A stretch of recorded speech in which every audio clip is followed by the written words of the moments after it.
Dit is. Ek meen, ek like 'n man raad, maar vir alles te mof is, dit is my treat. Ek love it.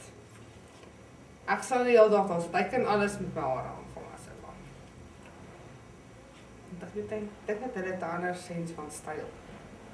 Ja, ek dink hulle verstaan vrouens hare beter.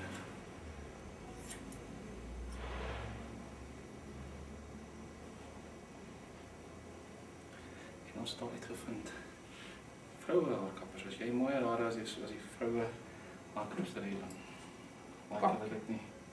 Ja. Ek dink nie jy het 'n confidence probleem met dit nie. Zolang ek nie 'n probleem het daarmee nie, is dit wel fyn. Zolang ek net mooi lyk.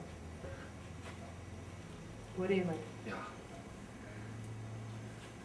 Nou, hierdie tipe style gaan basies maar oor selfvertroue. Jesus, daar's baie hare. En jy het ook eens halfpad nie. Nee, ek is nie. Jy het Goeie fok. Jy het baie hare, Kou.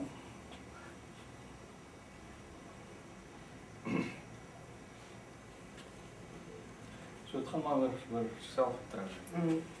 En ek dink nie jy het 'n probleem met dit nie. Hoe sê jy so? Nee, want jy's outgoing en jy is what's the word, talkative en loud. Nee, dis nie loud nie. Ek is loud. Jy's net jy sê wat jy wil sê en dit is goed. I speak my mind.